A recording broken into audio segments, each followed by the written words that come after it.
আসসালামু আলাইকুম রহমতুল্লাহ। প্রিয় শিক্ষার্থী বন্ধুরা, আশা করি সবাই ভালো আছো। আমার এই ক্লাসে অংশগ্রহণ করার জন্য, আমার এই চ্যানেলে আসার জন্য সবাইকে স্বাগত এবং শুভেচ্ছা জানাচ্ছি। প্রিয় শিক্ষার্থী বন্ধুরা, যারা নতুন এসেছো, আমার প্রিয় সহকর্মী বিন্দু, প্রিয় আর অন্যান্য ফেসবুক বন্ধুরা যে যেখান থেকে আমার এই ক্লাসটি দেখছেন, সবাইকে স্বাগত এবং শুভেচ্ছা জানাচ্ছি। আজকের ক্লাস উপস্থাপনায় আমি মোহাম্মদ আব্দুর রহিম, সহকারী শিক্ষক। প্রিয় শিক্ষার্থী বন্ধুরা, তোমাদের সাথে আজকে শেয়ার করব ষষ্ঠ শ্রেণীর তথ্য যোগাযোগ প্রযুক্তি আইসিটি পঞ্চম অধ্যায় নিয়ে। আশা করি তোমরা আজকের আমার ক্লাসটি শেষ পর্যন্ত দেখবে। যদি আজকে ক্লাসটি দেখো তাহলে অনেক কিছু না জানার তথ্য তুমি জানতে পারবে। তোমার পড়ালেখার জন্য তোমার উপকৃত হতে পারবে।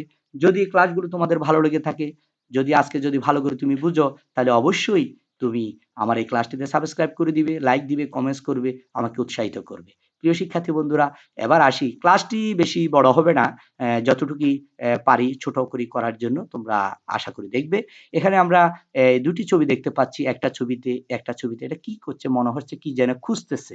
এই যে দেখো, এটা সার্চ করে কি যেন একটা খুঁজতেছে, এখানেও যেন কি যেন খুঁজতেছে। দুইটি ছবি দেখি আমরা যেটা বুঝতে পারছি সেটা হচ্ছে কোনো তথ্য খুঁজতেছে, কোনো কিছু দেখতেছি, এটাই মনে হচ্ছে, বুঝতেছি।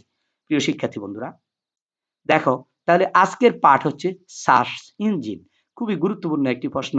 ক্লাস 6 এর ষষ্ঠ শ্রেণীর ছাত্রছাত্রীদের জন্য সার্চ ইঞ্জিন এটা খুবই গুরুত্বপূর্ণ একটি পাঠ।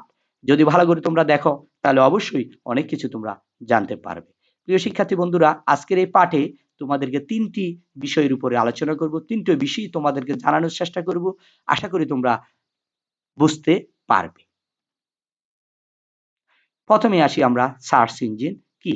সার্চ ইঞ্জিন হলো একটি অ্যাপ্লিকেশন সফটওয়্যার, একটি ওয়েব অনুসন্ধান ইঞ্জিন সফটওয়্যার প্রোগ্রাম বা তথ্য জমা করে এবং প্রয়োজনের সময় সেই তথ্য প্রদান করে। ইন্টারনেট থেকে কোনো তথ্য উপাত্ত ডকুমেন্ট সংগ্রহ ও দেখার জন্য বা তথ্য খোঁজার একটি মাধ্যম। যে তথ্য তোমার প্রয়োজন সে তথ্যের কাছে তোমাকে নিয়ে যাবে এই সার্চ ইঞ্জিন সফটওয়্যার। তাহলে অবশ্য সার্চ ইঞ্জিন কি, সার্চ ইঞ্জিনের কাজ কি, মোটামুটি আমাদের একটা ধারণা হয়ে গেছে। আমি যখন সার্চ ইঞ্জিনে কোনো কিছু তথ্য জানার জন্য, তথ্য খোঁজার জন্য আমি সার্চ করব, তাহলে ওই তথ্যের কাছে আমাকে নিয়ে যাবে এই সার্চ ইঞ্জিন। খুবই গুরুত্বপূর্ণ একটি। প্রিয় শিক্ষার্থী বন্ধুরা, একটু খেয়াল করো সার্চ ইঞ্জিনের নাম। তাহলে এখানে আমার সার্চ ইঞ্জিন প্রথমে যেটা দেখতে পাচ্ছি সেটা হচ্ছে Google, Google, Pipilika, Amazon, Bing, Yahoo. এই সফটওয়্যারগুলোর মাধ্যমে মূলত আমরা আমাদের তথ্যগুলো ইন্টারনেটে আমরা খুঁজে থাকি। তথ্য খোঁজার জন্য এই সফটওয়্যারগুলো আমরা ব্যবহার করি। এই সার্চ ইঞ্জিনগুলো আমরা ব্যবহার করি। এই ৫ টি সার্চ ইঞ্জিন তোমরা একটু মনোযোগ রাখার চেষ্টা করো। কারণ তোমাদের এটা নৈবিত্তিকে আসতে পারে এবং পরীক্ষাতেও আসতে পারে। সার্চ ইঞ্জিন ব্যবহারের সুবিধা। এই সার্চ ইঞ্জিন ব্যবহার করে আমাদের কি সুবিধা হয়? আমরা কিভাবে উপকৃত হই? বর্তমানে ইন্টারনেটের এই যুগে কোনো জরুরি তথ্য খুঁজে পেতে হলে যে জিনিসটি সবচেয়ে বেশি দরকার হয় তা হলো সার্চ ইঞ্জিন। সার্চ ইঞ্জিন ছাড়া ইন্টারনেট ব্রাউজিং কল্পনাও করা যায় না। তোমরা যে কোনো তথ্য খুঁজে পেতে সার্চ ইঞ্জিন লাগবেই। বর্তমানে সবচেয়ে জনপ্রিয় সার্চ ইঞ্জিন হলো গুগল। আমাদের দৈনন্দিন কাজে প্রয়োজনীয় তথ্য পেতে সার্চ ইঞ্জিন আমাদের অনেক কাজে লাগে এবং এর ব্যবহার খুবই সহজ। প্রিয় শিক্ষার্থী বন্ধুরা, তাহলে সার্চ ইঞ্জিনের ব্যবহার এবং ব্যবহারের সুবিধা সম্পর্কে আমরা জানলাম। এবার আসো আমরা একটু সার্চ ইঞ্জিনগুলোর সাথে আমরা একটু তাদের আইকনগুলো একটু মিলিয়ে দেখি। পিপিলিকা, গুগল, আমাজন, বিং, ইয়াহু, এটার সাথে কোন নামের সাথে কোন লোগোটি মিল আছে? কারণ লোগোটাও আমাদেরকে কি করতে হবে? লোগোটাও আমাদেরকে শিখতে হবে। যেমন আমি একটা করে টাচ করলাম, সেটা হচ্ছে গুগল। এই গুগলের আইকন হচ্ছে এটা। গুগলের লোগো। তারপর হচ্ছে ইয়াহু, এই যে ইয়াহুর লোগোটা তোমরা ভালো করে দেখে তো। তারপর হচ্ছে বিং, বিং এর লোগো। তারপর হচ্ছে পিপিলিকা।